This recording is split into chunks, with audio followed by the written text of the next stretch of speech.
जय हिंद साथियों, नमस्कार। आप सभी साथियों का एक बार पुनः आपके अपने YouTube चैनल पर स्वागत है। आप सभी साथियों को मेरा प्यार भरा नमस्कार। आज की हम लोगों की जो क्लास होने वाली है, इससे पहले वाली क्लास हम लोग महान्यायवादी तक पढ़ लिए थे और आज का जो सेशन होने वाला है, तो थंबनेल में आप लोग देख लिए होंगे। भारतीय संसद के बारे में आज से हम लोग पढ़ने वाले हैं, 79 से लेकर के 123 तक। कहने का मतलब ये है कि संघ की कार्यपालिका का जो नब्ज है, जो जड़ है, वो है हमारी क्या, इंडियन पार्लियामेंट, भारतीय संसद। आइए हम लोग शुरुआत करते हैं भारतीय संसद के बारे में। इससे पहले वाली क्लास जो भी आप देखे होंगे वो बहुत ही शानदार है, उसको आप जो है वहां से अच्छे से नोट्स बना लीजिए। और हाँ, अगर जो है आगे की क्लास आपको देखना है तो भाग 8, भाग 9, 10, 11, 12, 13, 14, 15, 16, 17, 18, 19, 20 ये क्लास पहले से ही ऑलरेडी अपलोड है, वहां से आप लोग जाइए, उसको नोट्स बना लीजिए। ये हम लोग भाग 5 पढ़ रहे हैं, इसके बाद भाग 6 पढ़ेंगे। 7 तो पढ़ना ही नहीं, उसको निर्देशित कर दिया गया है। तो आपकी पूरी पॉलिटी समाप्त हो गई है। 8 से लेकर के ऑलरेडी वो पहले से प्लेलिस्ट में है, उसको आप वहां से पूरा नोट्स अच्छे से बना लीजिए। बस एक चैप्टर हम लोगों का और बच रहा है, केवल भाग 6। वो भी आपका एक हफ्ते में, 10 दिन में आराम से वो समाप्त हो जाएगा। आज हम लोग जो पढ़ने वाले हैं वो पढ़ने वाले हैं भारतीय संसद के बारे में। भारतीय संसद की अगर हम लोग बात करें, जैसे इसका उल्लेख जो है, मतलब हम लोग क्या पढ़ रहे हैं, भाग 5। अगर बात करें भाग 5 का, तो कितने आर्टिकल से लेके कितने आर्टिकल तक है, तो ये भाग 5 जो था वो 52 से लेकर के और 151 तक है। 52 से लेके 151 तक, जिसको हम लोग कहते हैं संघ की कार्यपालिका। संघ की कार्यपालिका, संघ की कार्यपालिका की अगर हम लोग बात करें, तो संघ की कार्यपालिका में कौन कौन लोग आते हैं? राष्ट्रपति आते हैं, उपराष्ट्रपति आते हैं, प्रधानमंत्री आते हैं, महान्यायवादी। इतने लोगों को हम लोगों ने पढ़ लिया। उसके बाद कौन सा टॉपिक आता है? संसद। संसद के बाद क्या आएगा? सर्वोच्च न्यायालय। सर्वोच्च न्यायालय के बाद क्या आएगा? CAG CAG. सीएजी कैग मतलब कंट्रोलर एडिटर ऑफ जनरल, जिसको हम लोग कहते हैं नियंत्रक महालेखा परीक्षक। उसके बाद ये टॉपिक आपका क्या होगा? समाप्त हो जाएगा। तो संसद की शुरुआत हम लोग करने वाले हैं कार्यपालिका में। आज का जो हम लोगों का टॉपिक होगा वो भारतीय क्या होगी? संसद होगी, भारतीय संसद। इससे पहले आपको हमने सारा टॉपिक क्या किया है? पढ़ा दिया है, भारतीय संसद। तो भारतीय संसद की अगर हम लोग बात करें तो समझिएगा बात को, कि भारतीय संसद का उल्लेख कितने आर्टिकल से लेके कितने आर्टिकल तक है। तो इसका उल्लेख अगर हम कहें तो 79 से लेकर के और 123 तक है। 79 से लेकर के और 123 तक है इंडियन पार्लियामेंट। अब हम लोग चलते हैं कि 79 से लेकर 123 तक जो भी बात कही गई है वो भारतीय संसद के संबंध में कही गई है। और यहां से जो भी आर्टिकल है या इनसे जुड़ी जो भी थ्योरी है, वो बहुत ही सरल भाषा में हम आपको पढ़ाने का प्रयास करेंगे। उम्मीद है कि 78 आर्टिकल तक उसकी एक एक थ्योरी, बेसिक कॉन्सेप्ट लेकर के और उसकी व्याख्या करते हुए हमने बहुत शानदार तरीके से पढ़ाया है। जो लोग पीछे वाली वीडियो नहीं देखे हैं, वहां से अच्छे से देख करके और स्पीड से उसका फटाक से नोट्स बना ले। अगर आप चाहेंगे 2-2, 3-3 वीडियो एक एक दिन में बहुत आसानी से देख करके और नोट्स बना सकते हैं। देखिए, अब मामला आता है एक नई संसद का और एक पुरानी संसद का। भाई, अब तो संसद दो बन गई है, एक नई संसद बन गई है और आपकी जो पुरानी वाली संसद है ही है। तो हम लोग पुरानी वाली संसद से शुरू करेंगे और नई वाली संसद तक पढ़ेंगे। नई वाली संसद की एक अलग से अच्छे से वीडियो बना देंगे, वो एक अलग से। लेकिन नई वाली संसद का जो जिक्र है, इससे जुड़ा जो भी तथ्य है, उसको हम भी इसी में समाहित कर लेंगे। ठीक, देखिए, जो आर्टिकल है, आर्टिकल में तो कोई फेरबदल नहीं हुआ है। तो हम लोग सबसे पहले क्या पढ़ते हैं? आर्टिकल। आर्टिकल पढ़ने के बाद फिर उसके बाद हम लोग पढ़ेंगे उसकी व्याख्या। तो चलिए शुरुआत करते हैं इंडियन पार्लियामेंट की, जिसको हम लोग कहते हैं भारतीय संसद। आपने एक शब्द पढ़ा होगा, शब्द क्या? जैसे एक घर है। संसद क्या है? एक घर है। ये संसद क्या है? एक घर है। और इसमें दो बड़े बड़े कमरे हैं और एक इसमें पोर्च है। इसमें क्या हो गया? 3 हो गया। एक पोर्च है, पोर्च का मतलब वो बड़ा वाला हिस्सा पोर्च है। और एक तरफ आपका लोकसभा है और एक तरफ आपका राज्यसभा है। 2 कमरे हैं, एक बड़ा सा पोर्च है। लेकिन आज वर्तमान में जो बना है उसका आकार कुछ अलग है। तो ये हम कह सकते हैं कि इसका आकार गोल टाइप में हुआ करता था, लेकिन नई संसद भवन का जो आकार बना है वो कुछ ट्रेंगल टाइप में बना हुआ है। वो ट्रेंगल इसलिए बना है, त्रिकोण में इसलिए बना है, क्योंकि भारत में जो धर्म है और धर्म के ज्यादातर जो प्रतीक चिन्ह हैं वो कहीं ना कहीं त्रिकोण ज्यामिति के आधार पर ही हैं। तो त्रिकोण ज्यामिति के आधार पर भी इसको बनाया गया है, भारतीय संसद को। त्रिकोण त्रिकोण ज्यामिति के आधार पर। तो ये नई संसद भवन है। लेकिन पुरानी संसद की अगर हम लोग बात करें तो यहां पर आपका ये, यहां पर जो है, ये बीच में जो है, ये आपका पुरानी वाली संसद की हम बात कर रहे हैं, तो ये बीच में आपका यहां से लेके यहां तक ये पोर्च हो गया, जो हम लोग इधर से मिला देते हैं। ठीक। अगर बात करें ये क्या है, तो ये है सेंट्रल हॉल। अब ये सेंट्रल हॉल क्या था, इसके बारे में समझना है। सेंट्रल हॉल, जिसको हम लोग क्या कहते हैं, CH मतलब सेंट्रल हॉल। सेंट्रल हॉल क्या हुआ करता था, इसमें जब संविधान सभा का गठन हुआ और संविधान की जितनी बैठकें हुई थी वो सब कहाँ हुई थी, सेंट्रल हॉल में हुई थी। तो जब संविधान बन के तैयार होकर सब कुछ लागू हो गया 26 जनवरी 1950 को, तो इसको तोड़ा नहीं गया, इसको कहा गया इसको रहने दीजिए। जो हमारे चीफ गेस्ट आएंगे, जैसे विदेशी राष्ट्रपति आ गए, विदेशी कोई प्रमुख आ गए, या राष्ट्राध्यक्ष कहीं के आ गए, या कोई राजा रानी कहीं के आ गए, भाई उनको कहाँ रखा जाएगा, उनको मोदी जी अपने बेडरूम में तो ले नहीं जाएंगे, है ना, या राष्ट्रपति अपने बेडरूम में तो ले नहीं जाएंगे, तो उनके लिए एक अलग से पार्ट रखा गया है। कौन सा, ये सेंट्रल हॉल का। उसके बाद में इधर जो आपका है, एक तरफ है ये राज्यसभा, एक तरफ है आपका राज्यसभा और दूसरे तरफ है आपका लोकसभा। एक है राज्यसभा और दूसरी तरफ है लोकसभा। राज्यसभा को हम लोग RS से प्रदर्शित करते हैं और लोकसभा को हम लोग LS से प्रदर्शित करते हैं।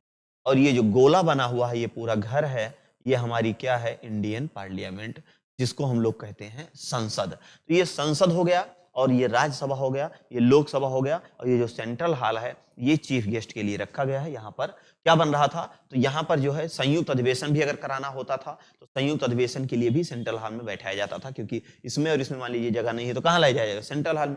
आज वर्तमान में नई संसद भवन में सेंट्रल हॉल का नाम बदल के लोकसभा हॉल कर दिया गया है, जिसमें लगभग 1272 सीटें बनाई गई हैं, क्योंकि लोकसभा में अकेले 888 सीटें हो गई हैं और यहाँ पर 552 सीटें हैं। यहाँ पर 552 हुआ करती थी, लेकिन अब जो है नई वाली संसद भवन में 888 हो गया है, और उसी प्रकार राज्यसभा में भी बढ़ गया है। तो देखिए यहाँ पर 3 आर्टिकल आपको बहुत ही शानदार तरीके से पढ़ना है। आप जानते भी हैं, एक है स और एक है र और एक है ला। सरला, सरला ने क्या किया, सरल कर दिया। सरला ने क्या किया, 3 आर्टिकल को सरल कर दिया, एक सा, एक रा और एक ला। तो सरला ने सरल कर दिया, और अगर सरल किया है तो क्या क्या सरल किया है, यहां पर है स से संसद, रा से राज्यसभा, यह है आपका राज्यसभा, और ला से आपका क्या हो जाएगा, लोकसभा हो जाएगा। तो लोकसभा, राज्यसभा और संसद का उल्लेख जो है वो यहां पर हुआ है। अब इसका उल्लेख क्या है, आर्टिकल 79, आर्टिकल 80। देखिए एकदम लगातार है, इसमें एक भी गैप नहीं है। 79, 80, 81, 79, 80, 81। सरला, स से संसद, रा से राज्यसभा और ला से आपका क्या हो जाएगा, लोकसभा। 79, 80, 81 3 आर्टिकल हम लोगों को तैयार हो गया। लेकिन अब हम लोग संसद से जुड़े कुछ महत्वपूर्ण तथ्य हैं उसके बारे में समझने का प्रयास करते हैं। जैसे आर्टिकल तो हो ही गया, लेकिन इससे जुड़े कुछ महत्वपूर्ण तथ्य हैं, इसके बारे में हम लोग समझने का प्रयास करते हैं। बाकी जो नई संसद भवन है इसको हम पढ़ाएंगे। जैसे ही ये टॉपिक समाप्त होगा, इसी के तुरंत बाद नई संसद भवन को शानदार तरीके से पढ़ा देंगे, उसकी क्या क्या विशेषताएं हैं। अब हम बात करते हैं कि इससे जुड़े कुछ महत्वपूर्ण तथ्य हैं, और वो तथ्य ये बतलाते हैं, जैसे संसद है तो संसद सबसे पहले बनता है संसद। तो भैया जो संसद शब्द है इसको कहां से लिया गया है, तो संसद शब्द को, इस शब्द को कहां से लिया गया है, फ्रांस से लिया गया है, फ्रांस से लिया गया है। जो संसद शब्द है वो कहां से लिया गया है, फ्रांस से लिया गया है। संसद शब्द कहां से लिया गया है, फ्रांस से लिया गया है। क्या, संसद शब्द। अगर क्वेश्चन पूछे कि संसद शब्द तो चलो ठीक है भैया फ्रांस से लिया गया है, लेकिन संसद भवन इस धरती पर सबसे पहले कहां बनाया गया था, तो अगर बात करें कि संसद भवन पहली बार कहां बना, तो पहली बार कहां बना, तो संसद भवन पहली बार कहां बनता है, ब्रिटेन में बनता है। कहां बनता है, ब्रिटेन में। इसी कारण जो है ब्रिटेन को संसद की जननी कहा जाता है, ब्रिटेन में बना।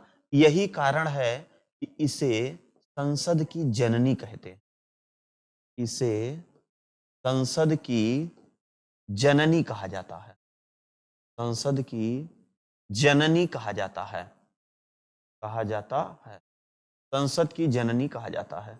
तो संसद की जननी किसको कहते हैं, ब्रिटेन को इसलिए कहा जाता है क्योंकि सबसे पहली बार संसद भवन का निर्माण पूरी धरती पर, पूरे ग्लोब पर कह सकते हैं, कहां पर हुआ था? तो आपको ब्रिटेन में। इसी कारण जो है इसको क्या कहते हैं? संसद की जननी कहते हैं। अब उसके बाद सवाल अगला बनता है कि संसद के अंग, भारतीय जो संसद है, संसद के अंग, तो भारतीय संसद के जो अंग हैं वो कितने हैं? 2 हैं। 3 है भाई। सदन 2 है, अंग क्या है? 3 है। देखिए, अंग 3 है, कौन कौन आएगा इसमें शामिल होगा? इसमें महामहिम राष्ट्रपति महोदया, राष्ट्रपति, एक राष्ट्रपति होंगे। अगला राज्यसभा होगा एक, और एक आपका कौन सा होगा? लोकसभा होगा। लोकसभा होगा। एक राष्ट्रपति हो गए, एक राज्यसभा हो गए और एक लोकसभा हो गए। तो संसद के कितने अंग हो गए भैया? संसद के 3 अंग हो गए। सदन की बात करें, संसद में कितने सदन है? तो 2 सदन है। संसद में सदन कितने हैं? जो भारतीय संसद है, संसद में सदन, संसद में सदन की अगर हम लोग बात करें कितने हैं? 2 हैं। अब संसद में 2 सदन हैं, तो 2 सदन बाबू कौन कौन से हैं? एक तो आपका राज्यसभा हो जाएगा, एक आपका राज्यसभा हो जाएगा और दूसरा हो जाएगा लोकसभा। तो राज्यसभा एवं लोकसभा, तो राज्यसभा एवं लोकसभा ये संसद के 2। देखिए, राज्यसभा और लोकसभा के बारे में हम आगे और पूरा विस्तार में पढ़ाएंगे। अभी हम आपको सिर्फ और सिर्फ पढ़ा रहे हैं संसद। तो आप सिर्फ और सिर्फ दिमाग लगाइए संसद पे। ज्यादा दिमाग लगाएंगे तो फिर मामला गड़बड़ हो जाएगा, ठीक है? इसलिए ज्यादा दिमाग लगाने की जरूरत आपको नहीं है, बस आप केवल संसद के बारे में अभी समझने का प्रयास करिए। तो संसद में सदन 2 हो गए, एक राज्यसभा हो गया और एक लोकसभा हो गया। और ये तीनों के मिलने से, मतलब राष्ट्रपति और राज्यसभा और लोकसभा, ये तीनों के मिलने से ही क्या होता है? संसद का निर्माण। कहीं ना कहीं ये तीनों अंग हैं, और जब तक ये तीनों की कोई सहमति नहीं होती है तब तक कोई विधेयक, कोई बिल या बजट कोई पारित नहीं होता है, मतलब वो कानून तब तक नहीं बनता है। अब हम लोग देख लेते हैं कि भारतीय संसद भवन का आर्किटेक्ट कौन था, मतलब निर्माणकर्ता कौन था? भारतीय संसद भवन, भारतीय संसद भवन स्थित है। तो भारतीय संसद भवन स्थित कहाँ स्थित है? तो दिल्ली में स्थित है। भारतीय संसद भवन दिल्ली में स्थित है, अरावली पर्वत श्रेणी के कॉर्नर पे।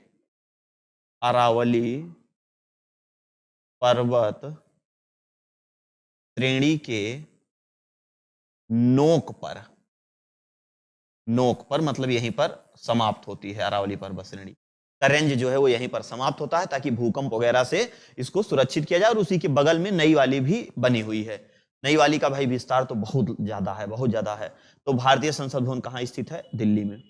अब इसके निर्माणकर्ता कौन थे? बनाने वाले भाई लोग कौन थे इसके निर्माण? अच्छा, अंग्रेजों का जमाना हुआ करता था उस टाइम।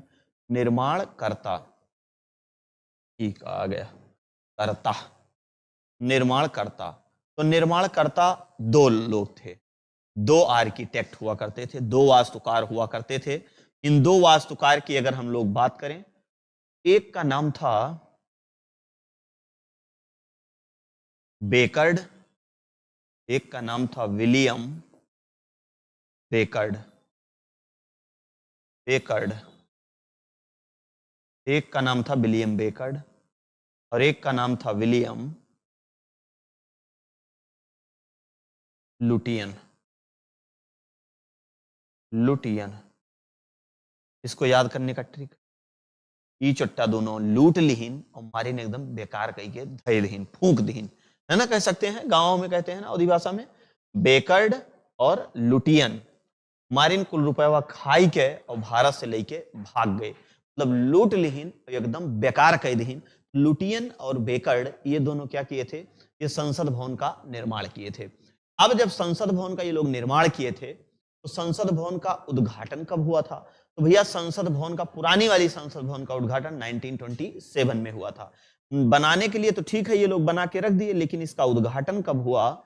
अगर इसके उद्घाटन की हम लोग बात करें, उद्घाटन, इसका उद्घाटन हुआ था 1927 ईस्वी में।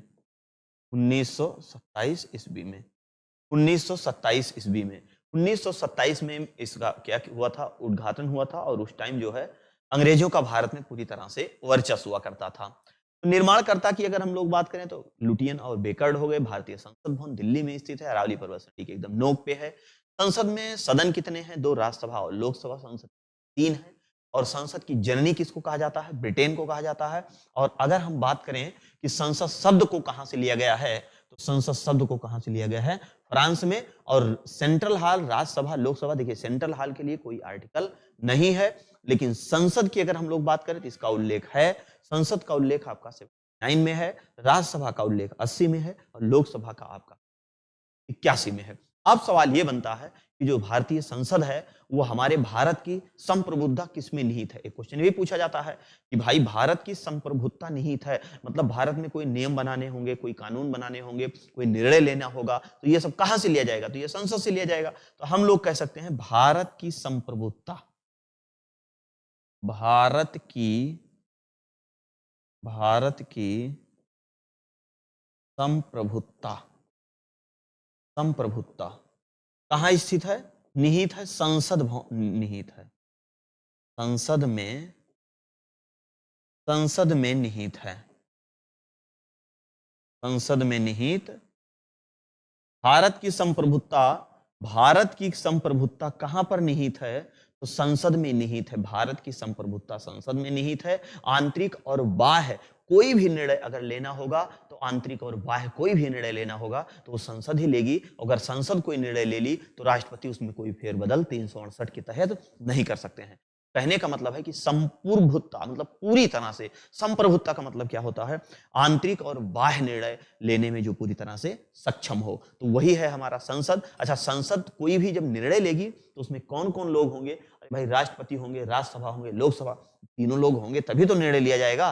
तो जब राष्ट्रपति महोदय ऑलरेडी यहाँ ही हैं निर्णय लेने में, तो बाद में कोई मामला आया तो राष्ट्रपति ने कहा ना ना ना ना इसको हटाओ, यहाँ से हटाओ, यार ऐसा नहीं, तो महाराज कहा जाएगा ये दस्तखतिया के किया है, तनी देखो तो किसका ओ समझ नहीं पाए, अच्छा ठीक ठीक ठीक ठीक लागू कर दीजिए। कहने का मतलब है कि वो बाद में कोई निर्णय, भाई ऐसा तो है नहीं बगैर उनसे पूछ के किया गया, तो उनसे पूछ के किया गया तो बाद में वो कोई निर्णय नहीं ले सकते। अब ऐसा थोड़े नहीं कहेंगे यार हम उस समय दारू पिए थे, जो है मौसम हमारा बन रहा था इसलिए हम समझ नहीं पाए, वो सब कुछ नहीं। आप जो है एकदम शांति से, एकदम अच्छे से आप इसको निर्णय लीजिए। तो चलिए फटाक से पहला इसकी स्क्रीनशॉट लीजिए, उसके बाद हम लोग इससे आगे चलते हैं कि लोकसभा, राज्यसभा अपने यहाँ क्या कहते हैं, ब्रिटेन में क्या कहते हैं, भारत में क्या कहते हैं, इससे भी जुड़ी चीजें हम लोग देखते हैं। उसके बाद इनके प्रमुख कौन कौन सी संख्या है, क्या है पुराने वाले का, फिर उसके बाद नई का हम लोग देखते हैं। स्क्रीनशॉट ले लिया। अब हम लोग इसके आगे इसमें ये देखेंगे कि ब्रिटेन में लोकसभा को क्या कहते हैं, राज्यसभा को क्या कहते हैं, अमेरिका में राज्यसभा को क्या कहते हैं, लोकसभा को क्या कहते हैं, निम्न सदन, उच्च सदन, इसके बारे में हम लोग यहाँ पर देखते हैं। आइए हम लोग देखते हैं संसद के सदन। यहाँ पे देखेंगे संसद के सदन। संसद के सदन में कौन कौन से आएंगे अभी हम आपको यहाँ पर दिखाने वाले हैं। संसद के सदन। अब संसद के सदन की अगर हम लोग बात करें तो 2 सदन है, 2 सदन है। एक है उच्च सदन, एक है उच्च सदन, और एक है निम्न सदन। निम्न सदन, एक है उच्च सदन और एक है निम्न सदन। अब हम लोगों को यहां पर यह देखना है कि कहां कहां पर किसको किस नाम से जाना जाता है, कहां कहां पर किसको किसको किस नाम से जाना जाता है। तीनों देश के बारे में हम लोग देख लेते हैं, यहीं पर हम लोग अच्छे से समझते हैं। देखिए एक देश तो मान लीजिए हम लोग देख लेते हैं अमेरिका, यह है अमेरिका, यह है आपका ब्रिटेन, यह भी क्वेश्चन आपके एग्जाम में पूछा जाता है, और यह है भारत।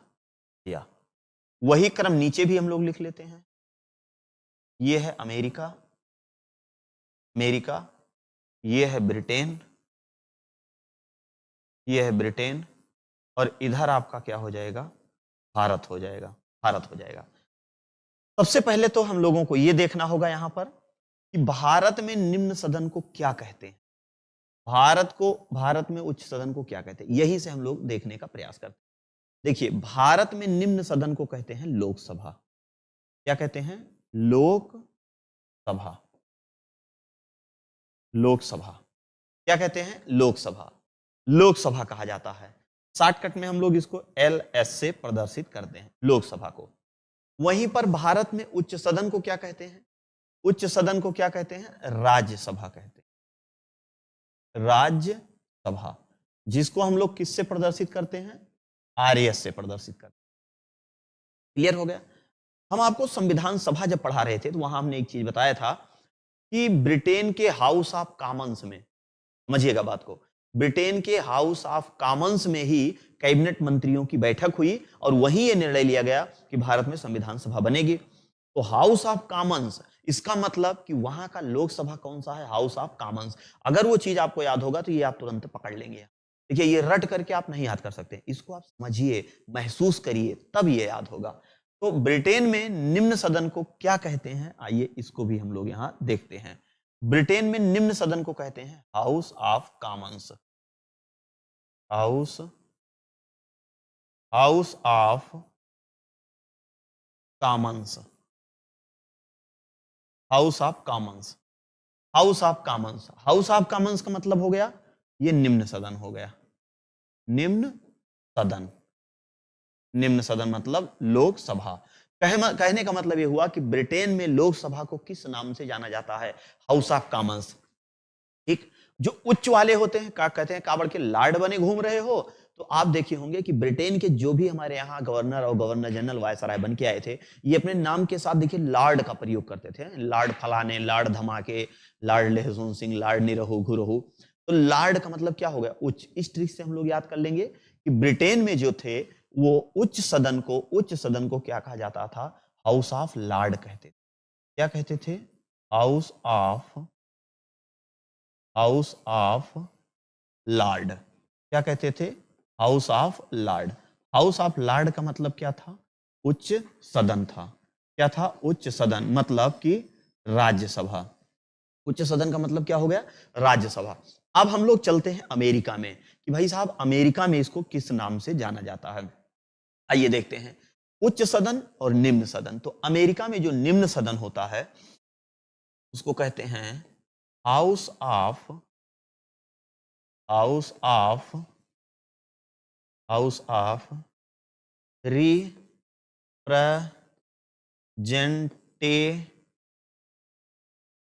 रिप्रेजेंटेटिव।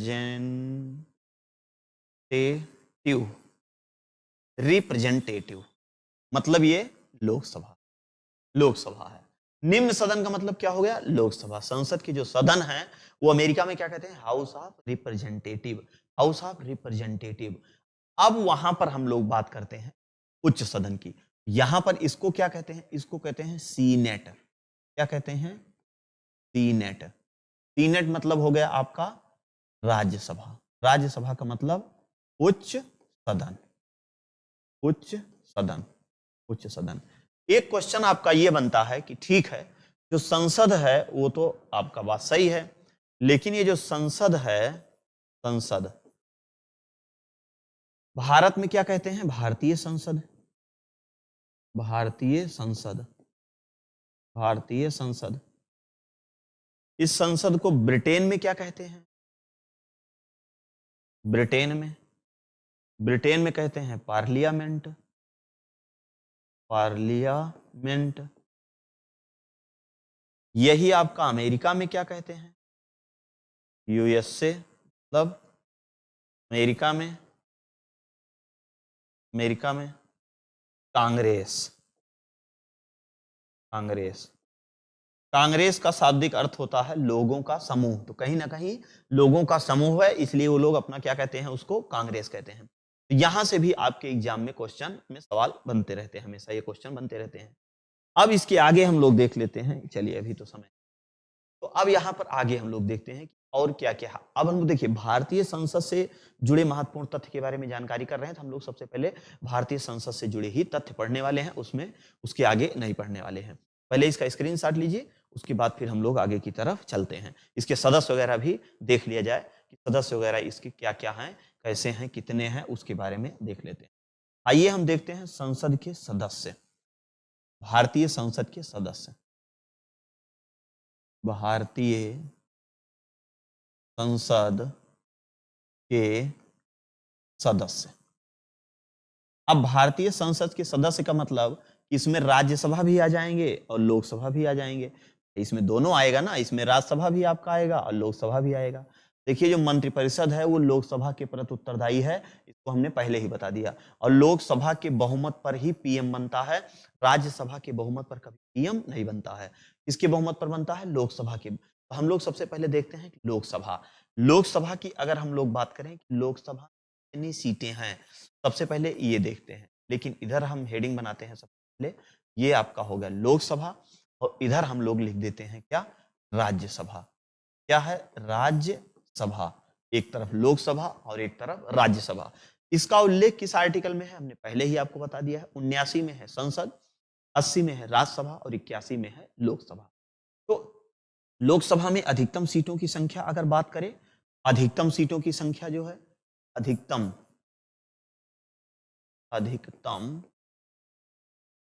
सीटों की संख्या, अधिकतम सीटों की संख्या, अधिकतम सीटों की संख्या जो है वो कितनी है?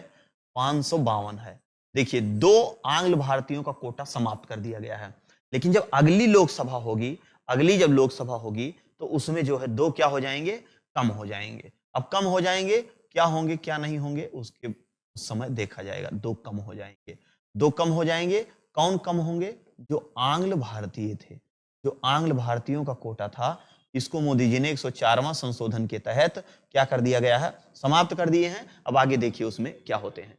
अब अधिकतम की बात करता है तो आपकी हो जाएंगे कौन से? 552। लेकिन अगर वर्तमान सीटों की बात करता है, वर्तमान सीटें आपकी कितनी हैं? वर्तमान सीटें, तो वर्तमान सीटें की अगर हम बात करें तो ये आपका हो जाएगा 545। लेकिन इस 545 में अगर हम कहेंगे कि 545 तो ठीक है, इसमें जो थे, इसमें क्या है, तो इधर से बना देते हैं। इसमें 2 आंग्ल भारतीय हैं जो मनोनयन किया गया था। अरे अभी तो है ही हैं, अब की जो लोकसभा का चुनाव होगा उसमें नहीं होंगे। 2 आंग्ल भारतीय, क्या किया गया है? इनका मनोनयन, मनोनयन हुआ है। बाकी जो है 543 जो है, 543, 543 सीटें जो है वो क्या है? निर्वाचित है। 543 सीटें निर्वाचित हैं। 543 सीटें निर्वाचित हैं। अब इसमें से जो है, इसमें से 530 सीट जो है वो राज्यों से है, राज्यों से, मुख्य राज्यों से है, मुख्य राज्यों से, जिनको पूर्ण राज्य का दर्जा दिया गया है, मुख्य राज्यों से। यहीं पर 13 सीट की अगर बात करें कि 13 सीट तो ये केंद्र शासित प्रदेश से हैं, यूनियन टेरिटरी से, केंद्र शासित प्रदेश से हैं, ये केंद्र शासित प्रदेश से हैं। तो निर्वाचित सीटें कितनी है अगर पूछेगा, ये क्वेश्चन आपके एग्जाम में पूछता है, तो वर्तमान में निर्वाचित सीटों की अगर बात करेगा, वर्तमान में निर्वाचित सीटें, वर्तमान में लोकसभा में निर्वाचित सीटें कितनी? निर्वाचित सीटें वो कितनी हैं? 543 हैं। कितनी है भैया? 543। वर्तमान में निर्वाचित सीटें 543। अब हम लोग चलते हैं सीधा राज्यसभा में। राज्यसभा को हम लोग उच्च सदन कहते हैं और राज्यसभा के बारे में यहाँ हम लोग पढ़ने वाले हैं। लोकसभा को जैसे हमने समझा दिया, अब हम लोग चलते हैं राज्यसभा। देखिए यहाँ पर अधिकतम सीटों की संख्या 552 है, यहाँ पर जो है 250 मतलब 250 है। तो यहाँ पर अधिकतम सीटों की संख्या, राज्यसभा में अधिकतम सीटों की संख्या,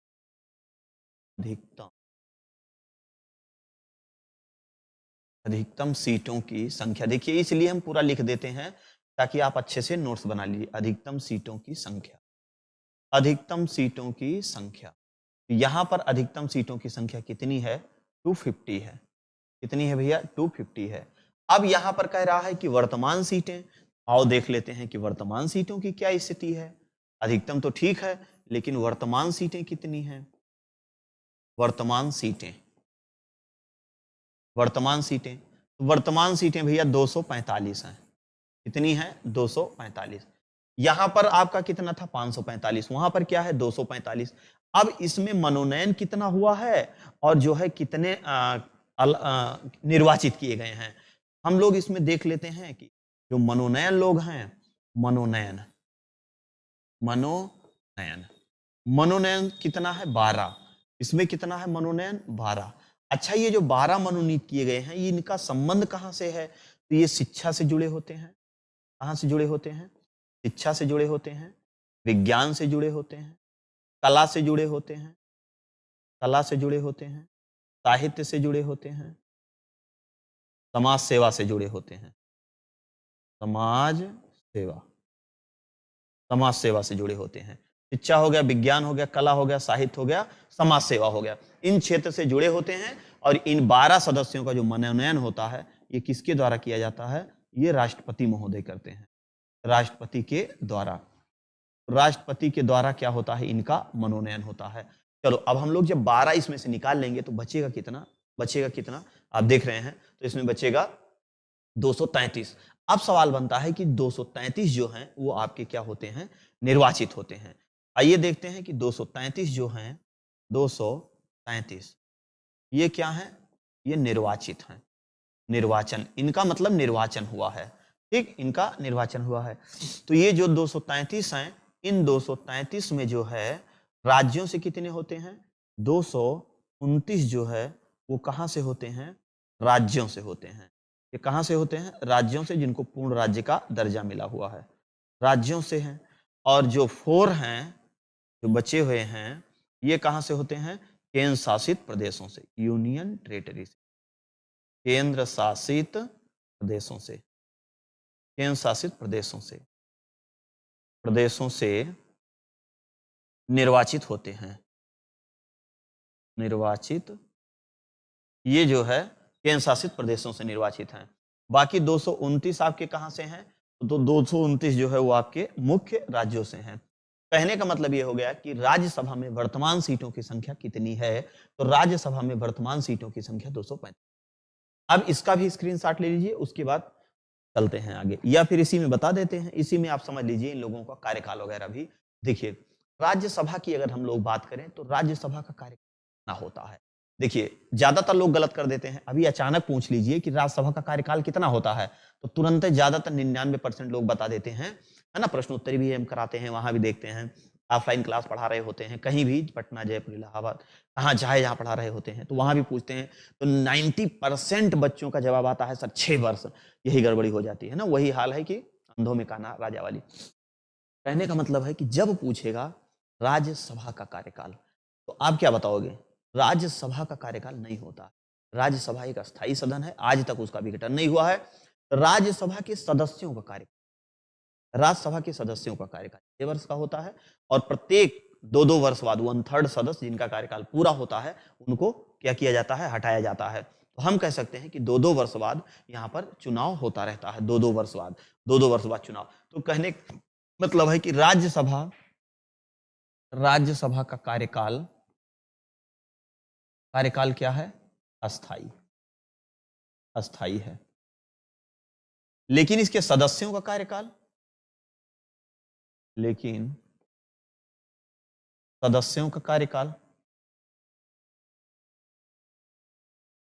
सदस्यों का कार्यकाल 6 वर्ष, 6 वर्ष। सदस्यों का कार्यकाल क्या होता है? 6 वर्ष। इनकी योग्यता क्या होती है? योग्यता, इनकी योग्यता होती है 30 वर्ष। इनकी योग्यता होती है। अब हम लोग चलते हैं लोकसभा में। लोकसभा में देखिए क्या है। लोकसभा में इसका कार्यकाल, इसका कार्यकाल की अगर बात करें तो खैर कार्यकाल तो 5 वर्ष का होता है, लेकिन ये विघटन होने पर कभी भी समाप्त हो सकता है। 5 वर्ष, लेकिन होता तो है, ठीक है, 5 वर्ष का, लेकिन विघटन होने पर ये कभी भी समाप्त हो सकता है। मतलब कि हम यहां एक लाइन लिख सकते हैं कि कभी भी विघटन हो सकता है, कभी भी विघटन, कभी भी विघटन हो सकता है, कभी भी विघटन हो सकता है। कार्यकाल जब इनका 5 वर्ष होता है तो इनके सदस्यों का भी कार्यकाल 5 वर्ष होता है। इनके सदस्यों का कार्यकाल भी कितना होता है? 5 वर्ष। सदस्यों का कार्यकाल भी 5। इनकी योग्यता की अगर हम लोग बात करें, इनकी योग्यता, तो इनकी योग्यता भैया 25। इनकी योग्यता 25। इनकी योग्यता 25 वर्ष होती है और इनकी योग्यता 30 वर्ष होती है। राष्ट्रपति, उपराष्ट्रपति, राज्यपाल क्या होता है, कैसे भी, इसके आगे हम चार्ट बना दें। पहले इसका स्क्रीनशॉट ले लीजिए, उसके बाद तब हम लोग आगे की तरफ चलते हैं। प्रयास यही रहेगा 45 मिनट से आपकी लंबी क्लास ना हो, है ना, कम से कम समय में ज़्यादा से ज़्यादा मैटर आपको देने का प्रयास। तो इसका स्क्रीनशॉट ले लिए। अब हम लोग आगे चलते हैं। देखिए, हम एक तरफ बनाते हैं, एक तरफ बनाते हैं राष्ट्रपति को, एक तरफ राष्ट्रपति को बनाते हैं और एक तरफ बनाते हैं राज्यपाल, राज्यपाल को। उसके बाद एक तरफ हम लोग गोला यहां बनाते हैं और एक गोला हम लोग इधर बनाते हैं। 2 घर यहां बना देते हैं और 2 घर यहां बना देते हैं। केंद्रीय मतलब जिसको हम लोग भारतीय संसद, यह है संसद, यह है संसद, यह है विधानमंडल, विधानमंडल। देखिए, अगर आप भाग 5 अच्छे से पढ़े हैं तो भाग 6 आपको पढ़ने में, अगर मान लीजिए संसद को मतलब संसद क्या पूरा संघ की कार्यपालिका पढ़ने में आपको 10 दिन लगा, तो आप जब राज्य की कार्यपालिका पढ़ोगे तो आपका 4 ही दिन में वो याद हो जाएगा। क्यों? क्योंकि लगभग इसी से जुड़ी चीजें होती है, बस थोड़ा सा वहां केवल परिवर्तन हो जाता, बाकी कुछ नहीं, जैसे यहां है वैसे वहां भी रहता है। अब हम लोग देखते हैं, ये है राष्ट्रपति और ये है राज्यपाल, ये है राज्यसभा, ये है विधान परिषद, ये है विधानसभा और ये है लोकसभा। एक क्वेश्चन यहां से भी एग्जाम में अक्सर बन जाता है, आप देखे होंगे। राज्यसभा और विधानसभा, लोकसभा और विधानसभा, ठीक। देखिए, राष्ट्रपति और इधर राज्यपाल। तो राष्ट्रपति और राज्यपाल बनने के लिए कितनी उम्र होनी चाहिए? 35। क्या होनी चाहिए? 35 वर्ष। 35 वर्ष मतलब राज्यपाल बनने के लिए भी कितनी उम्र होनी चाहिए? राज्यपाल बनने के लिए 35 वर्ष, राष्ट्रपति बनने के लिए भी क्या होनी चाहिए? 35 वर्ष। वही विधान परिषद सदस्य की बात करेगा, राज्यसभा की बात करेगा, तो कितनी होनी चाहिए? तो यहां पर 30 वर्ष।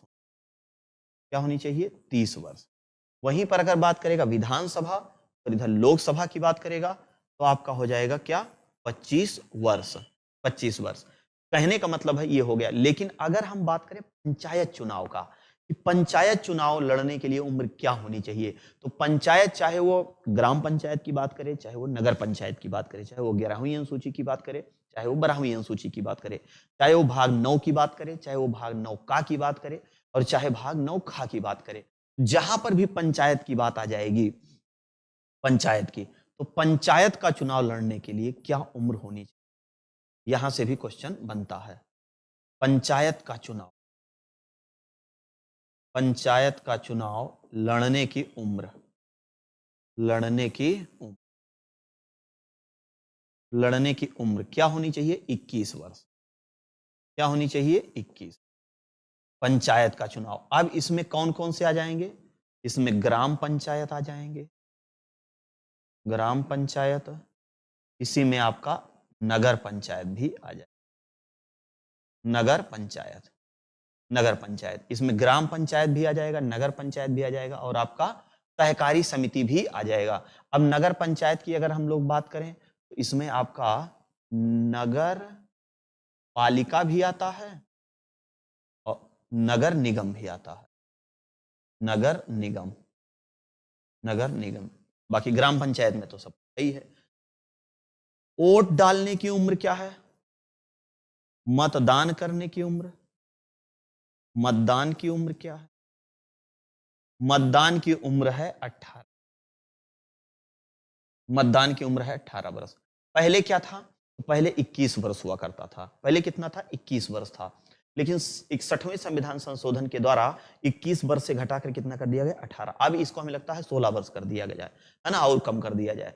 18 वर्ष। मतदान की उम्र क्या होती है? 18 वर्ष।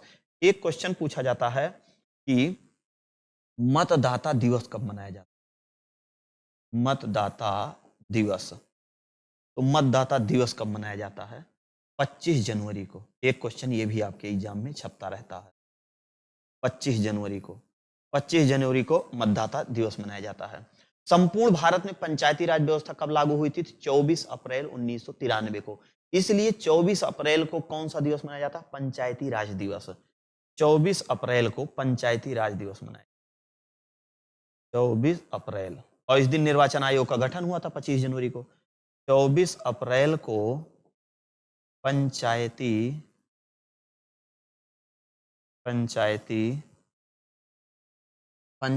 राज दिवस मनाया जाता है।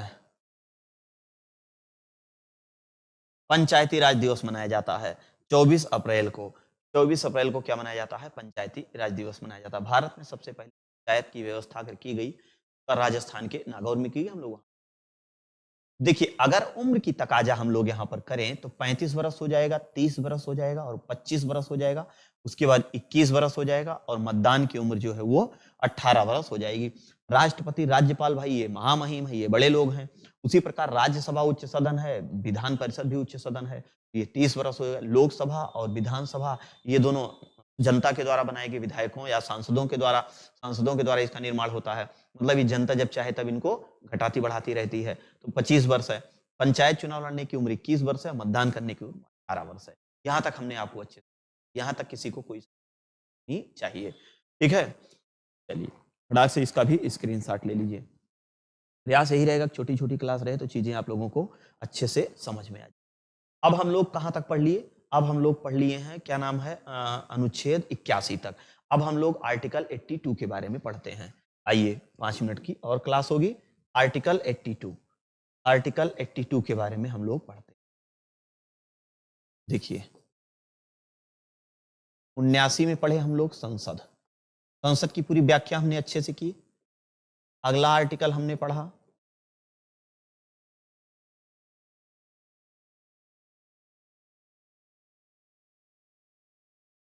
अस्सी, राज्यसभा। 81, लोकसभा। आगे हम लोग अभी राज्यसभा लोकसभा के बारे में बहुत अच्छे से पढ़ेंगे। इसके बाद अब हमारा आ जाता है आर्टिकल 82, 82, अनुच्छेद 82। अब यही हम लोगों को पढ़ना है। 82 में क्या कहा गया है? 82 में ये कहा गया है कि जो राज्यसभा है, लोकसभा है, विधानसभा है, विधान परिषद है, इसमें जो सदस्यों का परिसीमन होगा कि कहां पर कितनी सीटें होंगी, क्या होगा, कैसे होगा। जो लोकसभा सीटों का निर्धारण किया जाता है वो 10 लाख की जनसंख्या पर किया जाता है। तो 10 लाख की जनसंख्या पर किया जाएगा तो कैसे पता चलेगा कि कब कहाँ क्या जनगणना हुई, मतलब कितनी जनसंख्या है? तो जनगणना के आधार पर ही निकाला जाएगा। इसमें कहा गया है अनुच्छेद 82 में ये कहा गया है कि चाहे वो राज्यसभा हो, चाहे वो लोकसभा हो, राज्यसभा, लोकसभा, विधान परिषद, विधानसभा,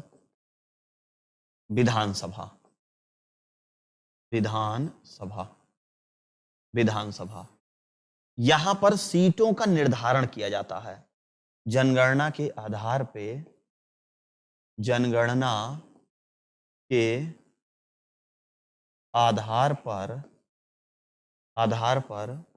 सीटों का निर्धारण होता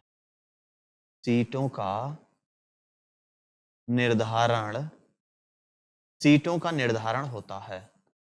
सीटों का निर्धारण होता है। चलो भैया, क्या है, किसका है?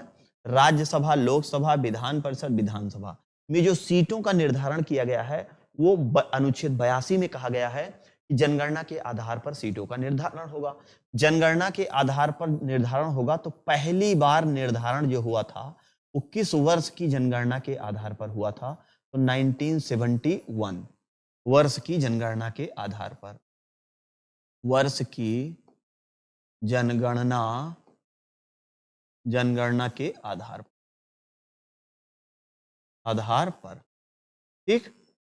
क्या है कि 1971, वर्ष 1971 की जब जनगणना हुई तो उसी के आधार, ये नहीं कि विश्व भारत में पहली बार जनगणना, ना, ये हम उसकी बात कर रहे हैं। अनुच्छेद 82 में राज्यसभा, लोकसभा, विधान परिषद, विधानसभा, तो जनगणना के आधार पर सीटों का निर्धारण होगा कि कहां पर कितनी सीट होगी, क्या होगा, कैसे होगा। तो जो पहली बार जनगणना इस सीट के निर्धारण के लिए हुई थी 1971 हुई थी। तो जब 1971 में जनगणना हुई थी तो ये कब तक रखा गया था कि इतने दिन तक कोई परिवर्तन नहीं होगा, इसके बाद परिवर्तन देखा जाएगा। तो ये कब तक टारगेट रखा गया था, ये निर्धारण किया गया था, निर्धारण हुआ था, ये कब तक निर्धारण हुआ था, वर्ष 2001 की जनगणना तक, वर्ष 2001 की जनगणना तक,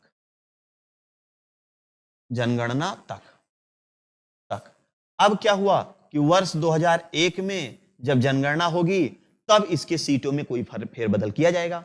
अब जब वर्ष 2001 की जनगणना हुई तो जैसे मान लीजिए कहीं 9 लाख जनसंख्या थी, तो पता चला कि अभी 9.5 लाख हुआ है, अभी वो 10 लाख नहीं हो पाया है। अब जब 9.5 लाख है, 10 लाख अभी नहीं हो पाया, तो उसके सीटों में कोई परिवर्तन नहीं किया जाएगा। या जहां पर 99.999 पहुंच गया था, थोड़ा से वहां कम था, तो भैया रूल है 10 लाख की जनसंख्या पर एक लोकसभा सीट का निर्धारण होगा, तो वहां भी नहीं हो पाया। तो जब 2001 की जन हुई तो पता चला कि उस समय कोई फेरबदल नहीं हुआ है। तो जब कोई फेरबदल नहीं हुआ तो इसका टारगेट कब तक रख दिया गया? अब इसका टारगेट आगे रख दिया गया 2001 के बाद, 2001 के बाद 2026 तक, 2026 तक। मतलब कि अब 2026, अगर क्वेश्चन पूछे कि आज वर्तमान में लोकसभा, राज्यसभा, विधानसभा, विधान परिषद में जो सीटों का निर्धारण हुआ है वो किस वर्ष की जनगणना के आधार पर हुआ है, तो 1971 की जनगणना के आधार पर हुआ है। 2001 में फेरबदल होना था लेकिन 2001 में नहीं हुआ। अब 2001 के बाद जो टारगेट रखा गया वो 2026 रखा गया। तो कहने का मतलब हुआ कि वर्ष 2026 में अगर जनगणना होगी, वर्ष 2026 में जनगणना अगर होगी, इसी जनगणना के आधार पर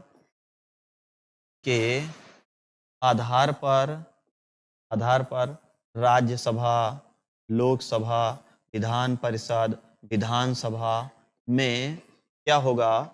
सीटों का फेरबदल होगा, सीटों का फेरबदल होगा। उससे पहले कोई परिवर्तन नहीं होने वाला है। तो हम कह सकते हैं कि 2026, अब 2026 में जो जनगणना होगी वो यही।